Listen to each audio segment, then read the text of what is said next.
Iya, selamat pagi anak-anak.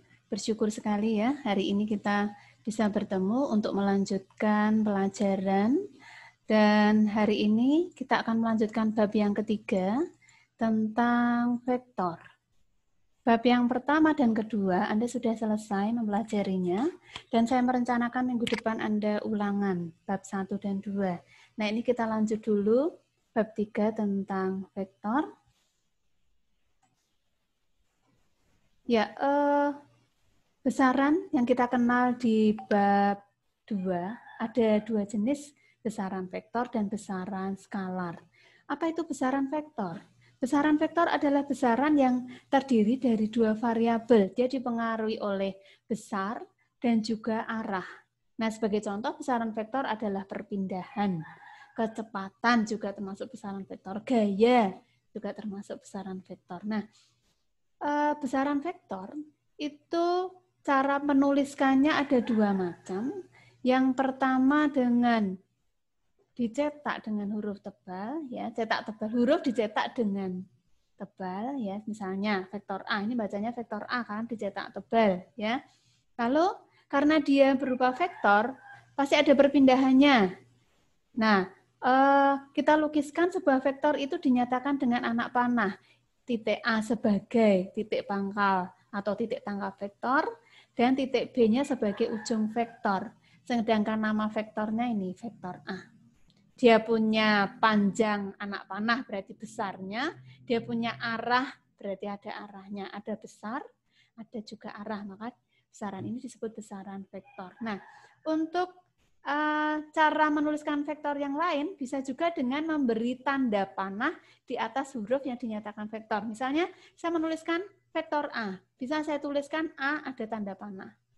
A huruf kapital atau A huruf kecil. Atau OA, atasnya saya beri tanda panah. Jadi ada dua macam, ditulis dengan huruf dicetak tebal atau atasnya diberi tanda garis panah, gambar panah, ya. Misalnya ini, F itu gaya. Ada panahnya, ada pangkalnya. Panjangnya 10 Newton, arahnya ke kanan, ya. Kalau sekian 100 Newton ke kanan, kalau 200 berarti panjangnya 2 kali lipatnya. Ini 200 Newton ke kiri. Kemudian kalau 300 Newton ke kanan ya berarti 3 kali panjangnya yang 100 ini, panahnya sama-sama ke kanan, ya. Kemudian sebuah vektor tadi selain bisa dinyatakan besar, bisa juga dinyatakan dengan arahnya. Dinyatakan besar dan arah. Nah, kalau sebuah vektor dinyatakan besar dan arah, berarti dia bisa dilukis dengan anak panah. Nah, untuk sebuah vektor, kita bisa melukis penjumlahannya. Selain menghitung penjumlahan vektor, yang awal ini kita akan belajar tentang melukis penjumlahan vektor. Melukis penjumlahan vektor bisa dengan beberapa metode. Yang kita pelajari hari ini metode poligon dan metode jajar genjang. Ya, misalnya ada dua buah vektor, vektor A dan vektor B. Kalau ditanyakan vektor A yang mana? Oh ini loh vektor A, panahnya ke kanan, lurus ke kanan. Vektor B yang mana? Miring ke atas. Nah kalau misalnya ditanya, kalau minus A yang mana? Ya berarti panjangnya sepanjang A tapi panahnya ke kiri. Minus vektor B yang mana? Berarti panahnya ke bawah. Itu vektor bisa plus, ada bertanda plus, bisa min, ya. Lalu mengenal metodenya. Kalau metode poligon dilakukan dengan cara vektor yang pertama dilukis dulu. Misalnya, saya mau menggambar vektor A ditambah vektor B. Maka vektor A kita lukis lebih dulu, di ujung vektor A kita tempel vektor B. Nah, sehingga seperti ini. Jadi gandeng-gandeng berurutan vektor A tambah vektor B. Sehingga hasil penjumlahnya yang mana? Dari pangkal semula hubungkan ke ujung paling akhir. Ini dengan metode poligon. Ya, saya ambil contoh lain metode poligon. Nah, misalnya seperti ini. Ada vektor A begini, ada vektor B begini, ada vektor C begini.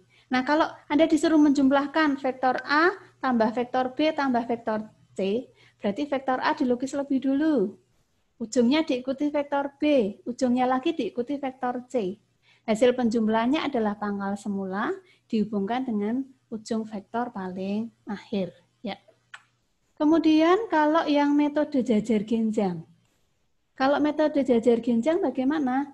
Langkahnya adalah kedua vektor ini pangkalnya bertemu. Berarti vektor A dan vektor B pangkalnya bertemu. Lalu di ujung vektor A digambar bayangannya B, berarti ini digeser ke sini bayangannya. Di ujung vektor B digambar bayangannya A, ada titik potongnya. Nah, ini bertemu, maka inilah A ditambah B dengan metode jajar genjang. Nah, kalau Anda perhatikan, hasil resultannya sama. Ya. Jadi dengan metode poligon atau jajar genjang, hasil resultannya selalu sama. Saya ambil contoh lagi. Ada vektor A ke sana, vektor C ke sana, vektor B ke sana. Anda diminta melukis dengan metode poligon. Vektor A tambah B tambah vektor C. Berarti A digambar dulu, diikuti B, diikuti C. Hasil akhirnya pangkal semula hubungkan dengan ujung paling akhir. Nah, kalau jajar genjang, saya ulang lagi. Misalnya ada vektor B ke sana, vektor A ke sana, ya pangkal ketemukan pangkal dulu, A dan B. Di ujung vektor B kita gambar bayangannya A, misalnya diberi nama A aksen. Di ujung vektornya A kita gambar B aksen, ketemu titik potong di sini. Nah, inilah A ditambah B dengan metode jajar genjang.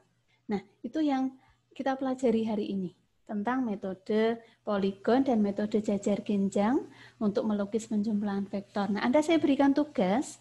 Tugas hari ini melukis penjumlahan vektor dengan metode poligon dan jajar genjang untuk kelima soal ini. Diketahui vektor A 10 Newton ke atas, vektor B 30 Newton ke kanan, dan vektor C 20 Newton miring ke atas.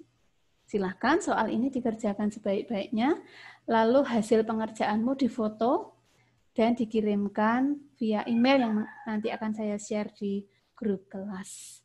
Demikian yang bisa saya sampaikan hari ini. Jika ada yang mau ditanyakan, silahkan bisa ditanyakan. Berikutnya nanti saya tunggu tugas selanjutnya. Demikian pembelajaran hari ini. Selamat mempelajari materi ini.